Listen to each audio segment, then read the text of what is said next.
Aujourd'hui, on va parler des avantages et des désavantages de l'apprentissage en ligne et je vais vous dire comment vous pouvez entièrement apprendre une langue virtuellement. Eh oui! Bonjour, c'est Rachel Deméo de Belle Terre Academy.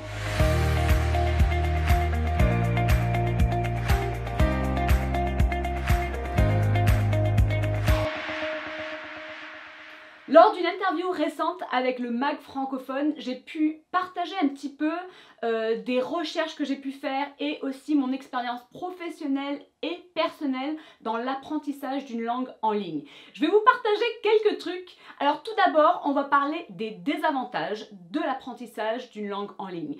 Tout d'abord, on n'a pas forcément ce sens de communauté qu'on peut retrouver dans une salle de classe en présentiel. C'est-à-dire que d'avoir des gens autour de nous où on peut partager un livre ou faire des activités ensemble, ça peut vraiment manquer dans une classe qui est entièrement virtuelle. Une autre chose, c'est qu'on n'a pas forcément les mêmes responsabilités. C'est-à-dire que par exemple, quand on voit quelqu'un en cours et qu'on dit « Ah, c'est dommage, t'as raté le cours mardi », on peut leur dire mais en personne. Alors que là, du coup, on va pas forcément avoir ça. Donc c'est vrai que ça aussi, c'est un peu un désavantage.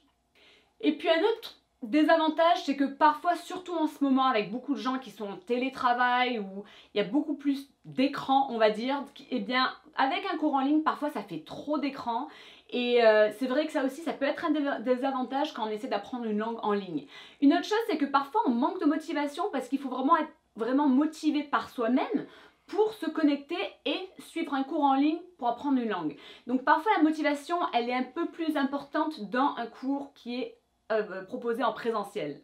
Avec un cours en ligne, on peut plus facilement perdre l'habitude d'aller en cours dans le sens que on n'est pas obligé de s'y rendre, donc parfois on peut perdre un peu cette habitude d'aller en cours. Un dernier petit désavantage, c'est que parfois il y a des problèmes d'internet, donc ça aussi ça peut être un inconvénient ou des problèmes de connexion. Maintenant on va regarder aux avantages qu'il existe de prendre un cours de langue en ligne. Comme j'ai pu partager avec l'interview que j'ai faite pour ce magazine francophone, eh bien en fait je disais que ça propose vraiment une certaine flexibilité qui est géniale parce qu'en fait on peut apprendre quand on veut. On peut souvent créer son emploi du temps avec un cours en ligne, donc ça c'est génial. Aussi on a énormément de flexibilité dans où on fait ce cours en ligne. On peut le faire à la maison, on peut le faire dans son bureau, on peut aller dans un petit café, au parc, donc ça c'est génial parce qu'on peut apprendre vraiment de n'importe où. Du coup aussi on économise du temps et de l'argent parce qu'on n'a pas besoin de conduire pour aller en cours parce qu'on peut vraiment être chez soi et puis se connecter en ligne.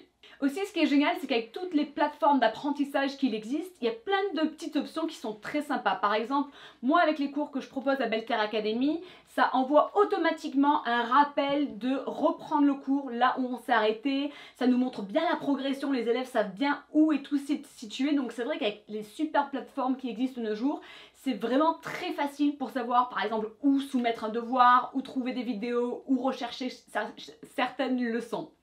Puis on a parlé de confort, le confort de pouvoir être par exemple en pyjama pendant le cours ou en fait aussi niveau personnalité parce qu'il y a certaines personnalités qui vont être beaucoup plus timides dans une salle de classe en présentiel que devant un écran. C'est vraiment rigolo mais j'ai pu voir ça dans mon expérience en tant que prof en fac où j'ai enseigné tous deux des cours en présentiel et des cours en ligne et j'ai vu que certaines personnalités, les élèves en fait, ils ressortaient beaucoup plus cette personnalité qu'ils avaient et ce dynamisme quand ils étaient dans un cours en ligne comparé à un cours en présentiel. Avec un cours en ligne aussi, il y a énormément de ressources, il y en a même plus parce qu'on peut du coup intégrer des vidéos ou ça peut être un cours magistral entre guillemets, donc il y a les vidéos, il y a des fichiers, il y a des audios, il y a des exercices pratiques où on peut avoir directement un feedback instantané, on peut aussi participer à des discussions, être dans des groupes, donc il y a pas mal de choses et ce qui est génial aussi avec les cours en ligne, c'est que par exemple pour une leçon, on peut revoir la leçon, par exemple si on a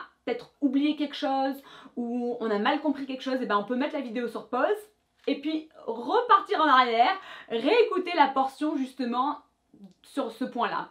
Donc ça c'est vraiment génial parce qu'il y a toutes sortes de façons d'apprendre et c'est vrai qu'avec les cours en ligne que je propose, mes élèves c'est ce qu'ils me disent, c'est qu'en fait il y a tellement de façons d'apprendre que eux ils peuvent choisir. Donc il y en a peut-être qui vont peut-être même pas lire le fichier, il y en a d'autres qui vont se focaliser juste sur la partie audio, mais il y a toutes sortes de façons qu'on peut apprendre, donc du coup ça aide tous les styles d'apprentissage et aussi de types de personnalités différentes. Puis avec un cours en ligne, ce qui est génial, c'est qu'en fait, on a aussi certains choix, dans le sens que déjà, bon, on a parlé de choix du lieu, du temps, etc. Mais aussi, en fait, on a vraiment le choix de ce qu'on apprend et quand. C'est-à-dire que, par exemple, des élèves qui vont peut-être dire, bon, ben, je connais déjà ce thème ou j'ai peut-être envie de sauter ce chapitre, ils peuvent facilement le faire. Et à l'inverse, si, par exemple, ils veulent réviser quelque chose, ils peuvent facilement le réviser en retournant au chapitre qu'ils ont peut-être loupé ou qu'ils ont mal appris. Par exemple, pour les cours de français, je dis à mes élèves, c'est très important d'apprendre les auxiliaires être et avoir, forcément. Et je dis à mes élèves débutants, apprenez-les par cœur dès maintenant parce qu'on s'en sert plus tard quand on va découvrir le passé composé. Et des élèves qui n'ont peut-être pas appris parfaitement le verbe être et avoir vont devoir retourner en arrière. Mais avec un cours en ligne, ce qui est génial, c'est qu'ils peuvent facilement faire ça. Une autre chose, et surtout dans la situation dans laquelle on vit actuellement, c'est qu'avec un cours en ligne, on n'a pas besoin de porter de masque. Et pour apprendre une langue, c'est vrai qu'on a vraiment besoin de regarder la bouche d'une personne, voir comment est placée la langue, les dents, etc. Et en ce moment, dans beaucoup de salles de classe, les professeurs sont obligés à porter des masques. Parfois, ils n'ont pas le choix de porter un masque peut-être qui est transparent.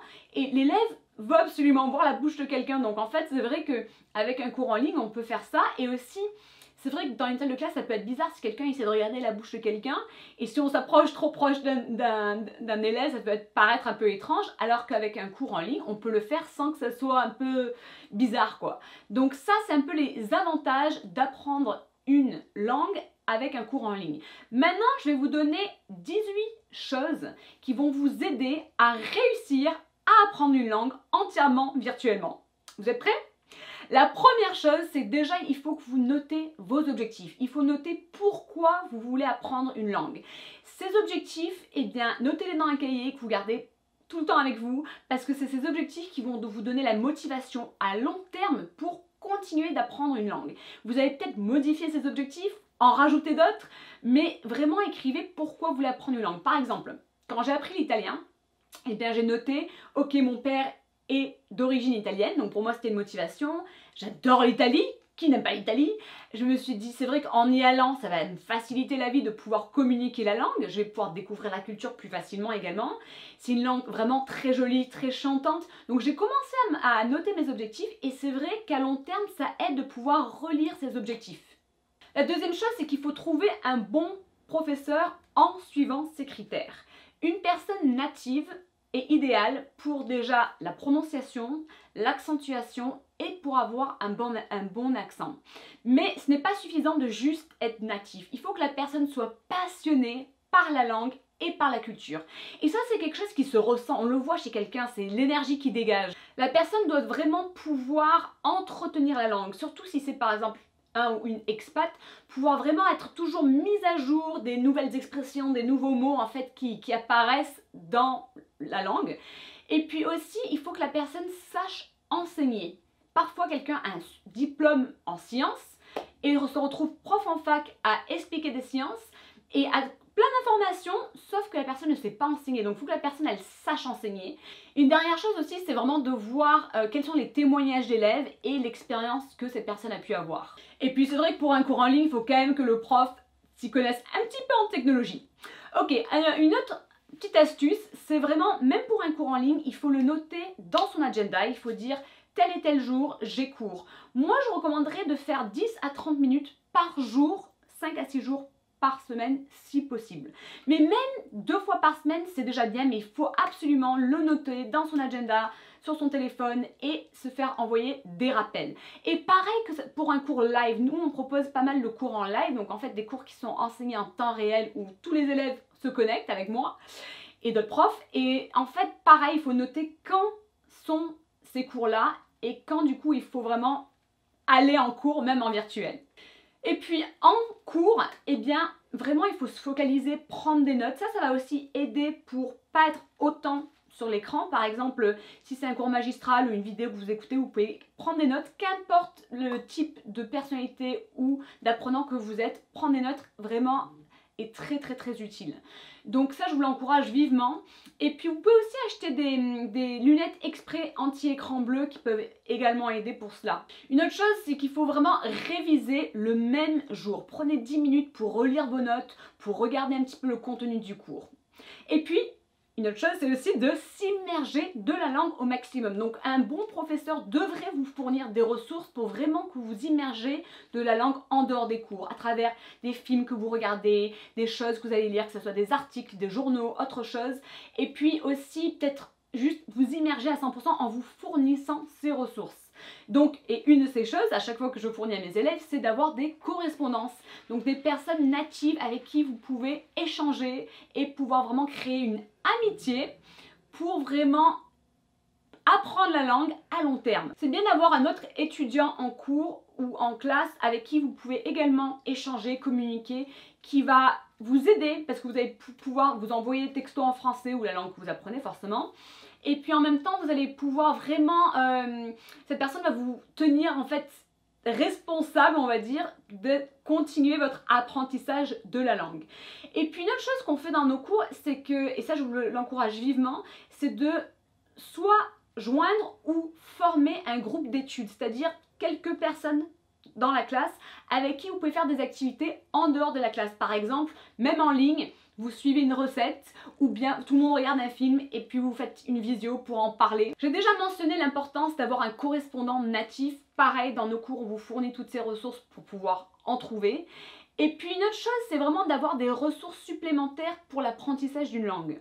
Puis il y a plein de jeux que vous pouvez faire où vous pouvez justement continuer d'apprendre la langue ou de vous servir la langue, mais sous forme de jeu. Vous pouvez également assister à des événements en présentiel, en virtuel, où la langue est parlée, que ce soit des festivals, peut-être des événements qui sont autour de vous dans votre communauté. Puis c'est grâce à des événements, peut-être que vous allez même trouver dans des groupes expats ou autres, que vous allez pouvoir vous faire des amis avec qui vous allez pouvoir vraiment partager ces échanges. Et puis à long terme, c'est génial.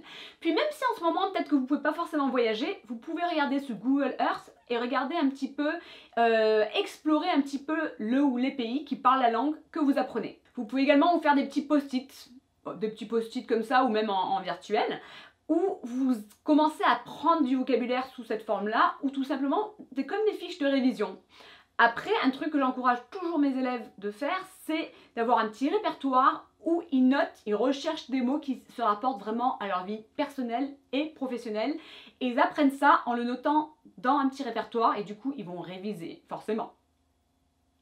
Puis un petit conseil que je donne à mes élèves, c'est juste avant de vous endormir, essayez de faire quelque chose dans la langue en question. Donc juste 10 minutes avant de vous endormir, écoutez quelque chose, lisez quelque chose et essayez de réfléchir dans cette langue en vous endormant. Et c'est justement le dernier point, c'est vraiment, il faut mentalement vous efforcer à réfléchir dans la langue que vous apprenez. Donc, vraiment, on peut absolument apprendre une langue en ligne et entièrement en ligne. Je l'ai eu dans ma propre expérience, j'ai 2 masters et un j'ai complété entièrement en ligne, mais également en tant que prof, je vois que j'ai vu des élèves qui ont réussi à parler une langue en l'espace de 6 mois, mais vraiment qui la parlaient couramment, et ce en suivant un cours en ligne. Donc, vous pouvez réussir à apprendre une ligne uniquement en virtuel. Je vous dis à bientôt les amis.